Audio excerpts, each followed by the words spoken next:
Marble, this is all Carrara marble, the sills.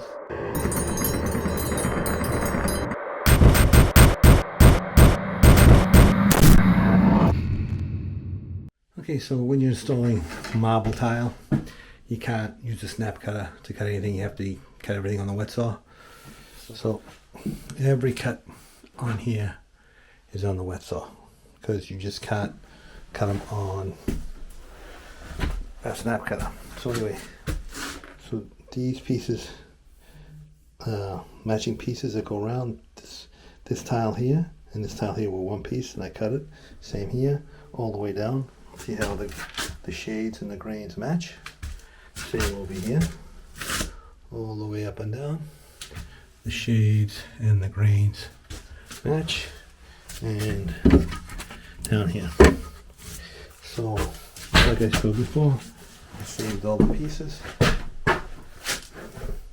for the corners, and I'm just continuing on. This here was a tough corner to do, because when they built this, they just screwed it up completely, so I had to figure it out. But anyway, so that is that 120-degree corner. Okay, so I got part of this wall here done. I got all this here done up to there, just like a couple of rows on top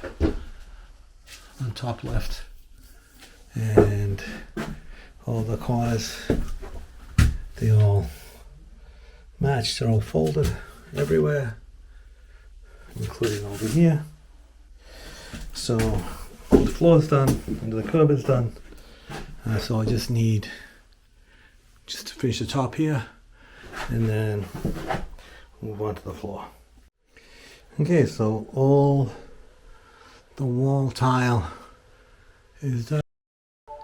The only thing left is the niche. Okay, so when you're tiling in tight places, you want to make sure that as you put your pieces in, nothing moves. Use wedges, and here's another kind of wedge. I have two different sizes here. So use wedges and tape to hold everything in place so that when you're putting your pieces in, you're not moving anything around. See how that's nice and locked in? This is all locked in, this is all locked in, so nothing moves and you don't shift anything out of place, because everything is has to be precise. You want it exactly even. So when you're putting another piece in the side here, you might move this back or you might twist it out. So you want to hold everything in place. So once it's all in, then you can take them out. Okay, so that's the niche all in. So this piece here is what fell out of here. Obviously I had to trim it down because of the thickness of the inside pieces here. And this piece is a piece that came out of there. This is just another piece. This piece is what came off here. This piece is what came off here. This and this are from the same piece. This and this are from the same piece. Just another piece, and that piece and that piece are from the same tile. That piece and that piece from the same tile. And all along the corners, it's the same thing. Save the pieces, fold the corner. Same down here. Save the pieces, fold the corner. Okay, so got the permat down. I'm going to put all the stuff in the shower here. I was very careful to make sure they didn't scratch it because it's marble. But anyway, the permat is all down. Tomorrow I'm going to use a large format marble tile, 12 by 24, going on a running board in here.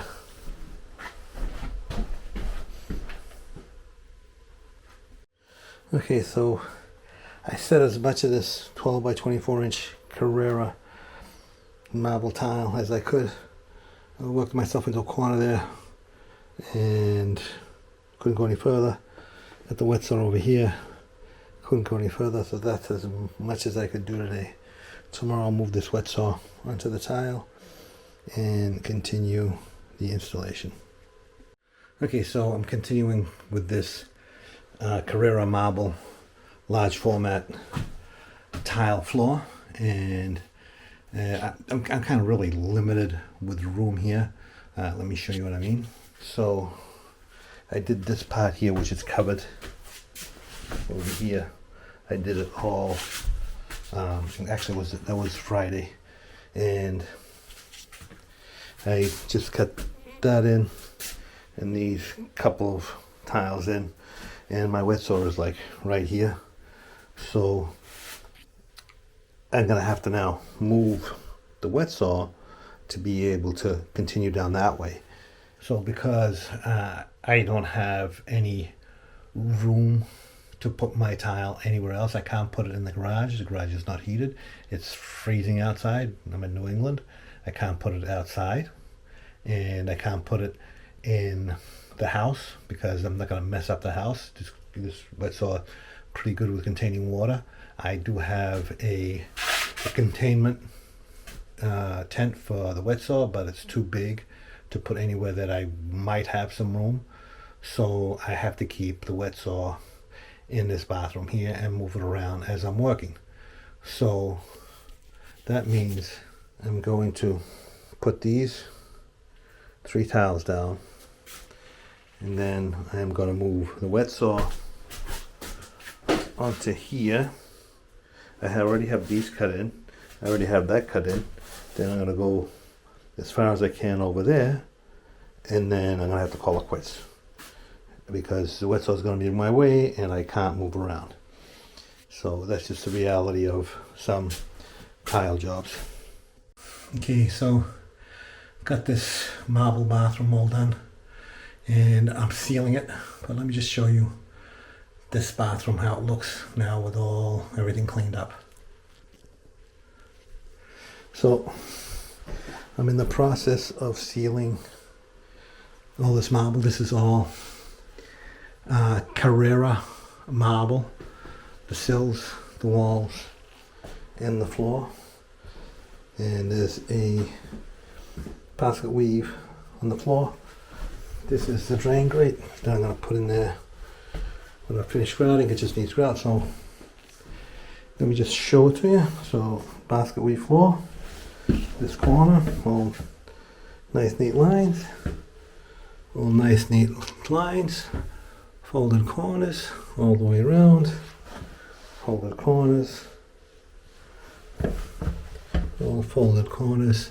What that means, you cut this tile and you save this piece, and then you match it up when you do this wall all the way down, every single one.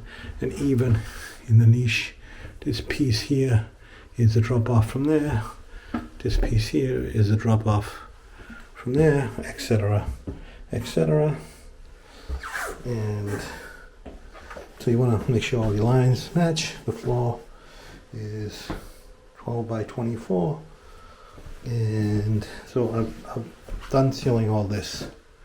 Now I'm going to move to this floor here, and so I'll be done with the sealing, and then I'll grout tomorrow. So it's very important that you seal before you grout. If you want to seal after you grout, you can do that too, but make sure you seal before you grout. This is going to be white grout on here. And another thing about natural stone, you always want to make sure that if you're using a grout that has dyes in it, to make sure that the color of the grout is close to the color of the stone. Otherwise the dyes will penetrate into the stone around the edges and you get a picture frame effect. There are some grouts that don't use dyes, like Spectral Lock 1 or Flex Color CQ.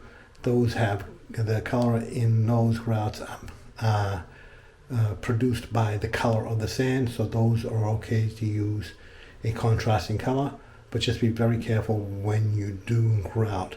You pick your grout for a natural stone, that you know exactly what you're doing. So anyway, this is the shower. Floor down here. goes around here. This is the grate. I think I showed you that. That's the grate. And there.